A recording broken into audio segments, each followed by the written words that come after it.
అందరికీ నమస్కారం. సమాజాన్ని మరీ ముఖ్యంగా యువతరాన్ని పట్టి పీడిస్తున్న ప్రధానమైనటువంటి ఒక జబ్బు డ్రగ్స్, గంజాయి, మాదక ద్రవ్యాలకు సంబంధించినటువంటి అంశాల్లో కేంద్ర రాష్ట్ర ప్రభుత్వాలు ఎందుకు ఒక ప్రణాళికాబద్ధమైనటువంటి చర్యలను చేపట్టకపోతున్నాయి? ఈరోజు రాజకీయాలనే ప్రధాన బాధ్యతగా తీసుకొని రాజకీయ విమర్శలతోనే ముందుకు కొనసాగుతున్నటువంటి ప్రభుత్వాలు ఈ యొక్క దేశంలో ఉన్నటువంటి ప్రధానమైనటువంటి ఆస్తి అయినటువంటి యువతరాన్ని కాపాడుకునే దిశగా ఎందుకు అడుగులు వేయలేకపోతున్నాయి?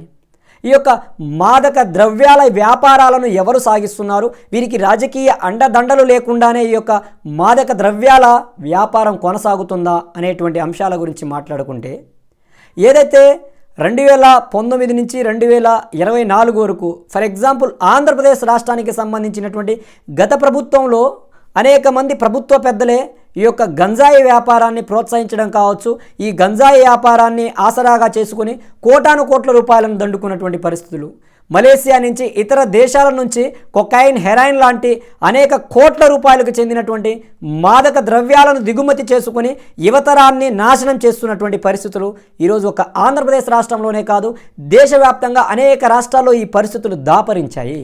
వీటిని నిర్మూలించాలనేటువంటి ఆలోచన కేంద్ర రాష్ట్ర ప్రభుత్వాల్లో లేదా? ఎందుకు అలసత్వాన్ని వహిస్తూ ఉన్నారు?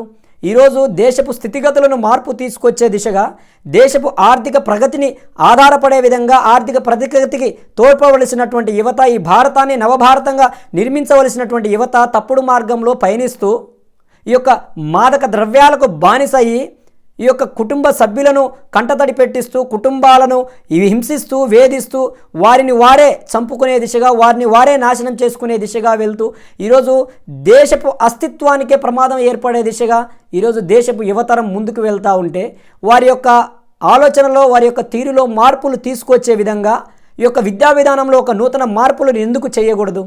ఈ కరికులంలో నూతన విధి విధానాలతో ముందుకు ఎందుకు అడుగులు వేయకూడదు? ఎప్పుడు అవే పాత చింతకాయ పచ్చళ్ళు అన్నట్లు అవే పాఠ్య ప్రణాళిక, అదే పాఠ్య విధానం, అదే బోధన విధానం, ఈ యొక్క మానవ విలువలు లేకుండా, సంస్కృతి సాంప్రదాయాలు లేకుండా, ఏదైతే సరైన జీవన శైలి లేకుండా ఎన్ని డిగ్రీలు సాధించినా, ఎన్ని పీజీలు సాధించినా, ఎంత అత్యున్నత స్థాయికి చేరినా సాధించింది శూన్యమే కదా. మారిండేంటి? అంత చదువుకొని పీజీలు, పిహెచ్డీలు చేసి మారక ద్రవ్యాలకు బానిసయి ఆ కుటుంబాలనే శోక సంద్రంలో ముంచుతుంటే కేంద్ర రాష్ట్ర ప్రభుత్వాలకు పట్టడం లేదా? ఎందుకు ఈ అంశాలకు తగినట్లు ఆలోచన పరంగా అందుకు నిర్మూలనకు దిశగా అడుగులు వేయడం లేదు? ఈరోజు కేంద్ర రాష్ట్ర ప్రభుత్వాలు అనుకుంటే చేయలేనిది, సాధ్యం కాదు ఏదైనా ఉందా? ఈరోజు దేశంలోనే అతిపెద్ద ఎన్నికలను ఫేస్ చేస్తున్నటువంటి ఈ ప్రభుత్వాలు, ఈ యొక్క పార్టీలు ఈ యొక్క మాదక ద్రవ్యాలను నిర్మూలనలో ఎందుకు సఫలీకృతం కాలేకపోతున్నాయి? నిరంతరం విఫలం అవుతూనే ఉన్నాయి. ఈ దేశంలో ఉన్నటువంటి యువతరం నాశనం అవుతూనే ఉన్నారైనా పట్టించుకోనటువంటి పరిస్థితులు ఎందుకు?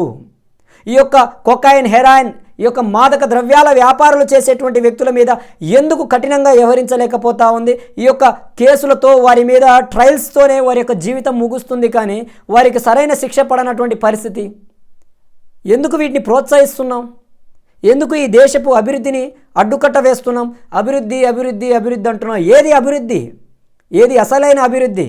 కేవలం దేశంలో 5-10 మందులు కోటాను కోట్ల రూపాయలు సంపాదించడం, కోటాను కోట్ల రూపాయలు ఆర్జించడమే అభివృద్ధా? అది కాదు కదా.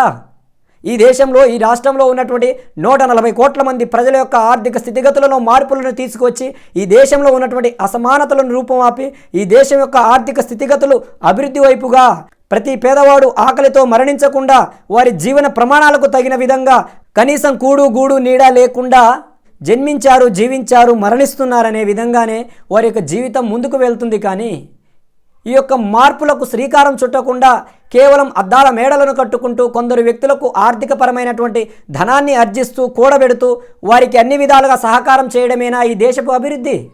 అది కాదు కదా. 75 సంవత్సరాల స్వతంత్ర భారతంలో నేటికి కూడా కనీస సౌకర్యాలు లేకుండా విద్య, వైద్యం, ఆరోగ్యం అన్నటువంటి పరిస్థితులకు ఈ యొక్క గిరిజన ప్రజలు కావచ్చు, మారుమూల గ్రామాల్లో జీవిస్తున్నటువంటి ప్రజలు నేటికి అనేక ఇబ్బందులను ఎదుర్కొంటున్నారు కదా.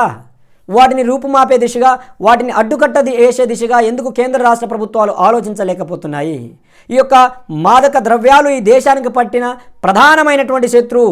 ఈరోజు పాకిస్తాన్, చైనా కంటే ఈ దేశంలో ఉన్నటువంటి యువత అస్తిత్వానికే ప్రమాదంగా ఏర్పడినటువంటి ఈ మాదక ద్రవ్యాల మీద పోరాటం చేయవలసినటువంటి బాధ్యత ఈరోజు కేంద్ర ప్రభుత్వంపై, రాష్ట్ర ప్రభుత్వాలపై ఉంది. ఆ దిశగా కేంద్ర రాష్ట్ర ప్రభుత్వాలు తగు ప్రణాళికలతో అడుగులు వేయకపోతే జరిగేటువంటి ప్రమాదానికి ఎవరు బాధ్యులు కాలేరు.